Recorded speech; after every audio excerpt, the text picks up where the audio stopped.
Hi guys, it's Hannah from Is It Bad? Thanks so much for watching last week's episode all about cutting boards.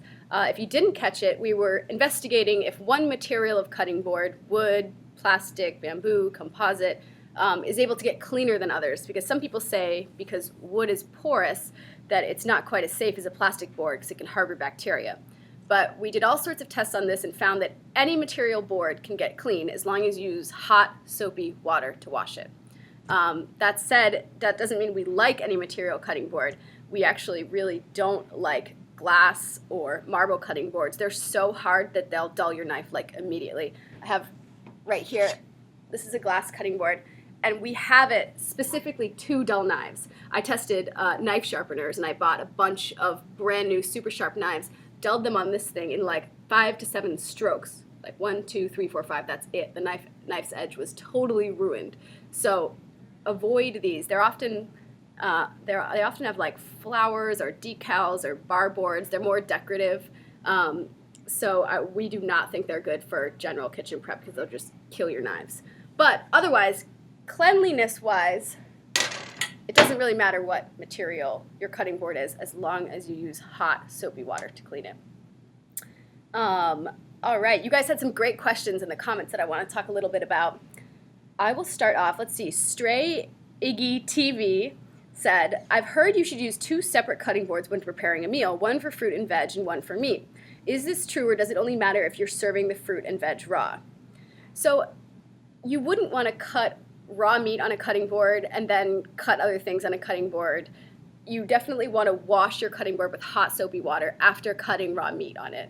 So if this means you use 2 boards and you do all of your dishes after, or you use 1 board, wash it with hot soapy water after the raw meat is done, and then cut everything else on it, that's kind of up to you.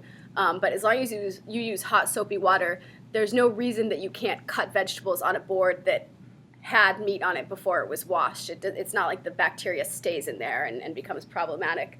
It kind of just depends on how you like to do your dishes. Personally, I like to wash. If I cut meat, I'm probably paranoid, but I treat it like a hazmat situation.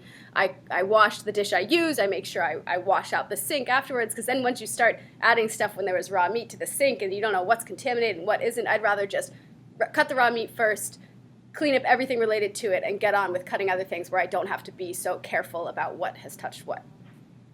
That's a great question, though. All right, let's see. A lot of you asked we talked about oiling cutting boards, and a lot of you asked what kind of oil should I use? So you want to oil a wooden cutting board so it doesn't crack, because the wood can become dry and separate over time. You don't want to use canola oil or olive oil or some kind of cooking oil, because it will go rancid and your board will be gross. So we use mineral oil to oil our cutting boards. We have about 1 million. So we like mineral oil, and you can also use board butter. Board butter is really good too. So these are 2 options. Both of them will do a good job of keeping your board in great condition. When to oil is another question. All different woods need to be oiled at all different rates, times, whatever. Some boards are thirstier than others, how they refer to it. So you can know when your board needs to be oiled by it starts looking whitish and rough and ashy.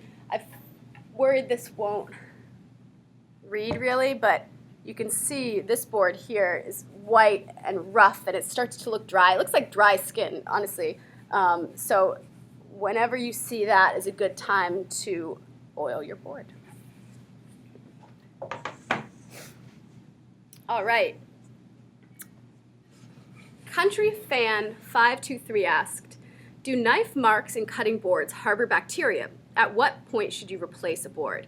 This is a good question, and a little bit of your personal level of danger. I don't want to call it that, but you have to decide basically how unsafe you're willing to be. Knife marks are probably not going to be deep enough to be problematic unless you really have a hack mark in there. As long as you can get hot soapy water into the marks and scrub them, it'll be fine. When you get a crack is when it might be a little more problematic. If a crack is deep enough and you can't wash inside of it, it can start to harbor things in there that might be gross. That said, I have a cutting board at home that I use every single day. It's 15 years old, and it has a large crack down the center that looks a little gross. So it's really up to you how much of a risk you're willing to take, because the risk, who knows. This board right here has a crack right there. And to be honest, if this were my board, I would still use it. But if you want to be super duper careful, you couldn't really get your sponge in there to make sure all of the bacteria is out. So if you want to be super duper careful, you might throw this away. But if you're a little more tolerant to the potential risk, you could just keep using it and try to really, really, really get hot soapy water in there as much as you can. And if you oil it in the first place and take care of your board, hopefully that won't happen. Let's see. Kobayashi asked, what happens if a cutting board is washed in a dishwasher? Dishwashers are not good for wooden cutting boards because it's such a wet environment. Moisture is the enemy of a wooden cutting board. You really want to keep them dry as much as possible. It's not going to like explode or immediately break or anything if you put it in a wooden cutting board. So if you have a guest at your house and they accidentally put your beautiful wooden cutting board in the dishwasher, don't yell and scream at them. Once is probably not going to hurt it, but you definitely want to take it out and pat it nice and dry, and avoid doing that in general, because it's better to keep them away from such a moist environment, because dishwashers take 1 or 2 hours. That's how long the board will be exposed to so much moisture, versus if you wash it in the sink, what is it, 1-2 minutes, you dry it off, boom, it's dry for the rest of the night. So it's definitely a difference in how much moisture comes in contact with the board. So avoid the dishwasher with wooden cutting boards, but don't freak out if it happens. It probably won't kill your board if you do it once or twice. All right, let's see. So the last thing I wanted to leave you guys with is about stabilizing boards. No one asked about this, but I just love this tip, especially because it's Thanksgiving, it's Christmas, we've got all sorts of holidays going on. Hopefully we're cooking a lot, eating a lot, having a lot of fun. And one of the coolest tips, so there's all kinds of ways you can stabilize your board. We have grip mats here that some of the chefs use under their boards. You put this down on the counter, then your board, and it keeps it nice and steady. But what works really, really well, maybe even better, is just a wet paper towel. Sure, you guys have paper towels at home. Give this a try. Even if your board doesn't feel like it's, whoa, slip sliding all over the place, having it anchored super securely to the counter just gives you a little more confidence in your movements. And when you've got a lot going on, a lot of people in the kitchen, a lot of food, a lot of stuff, it's nice to have a super anchored cutting board. So that's my tip for this holiday season. Put a wet paper towel under your cutting board for a little bit of added security. And if you try it and you like it, let me know. All right, thank you guys so much for tuning in. Hope you all have a great week.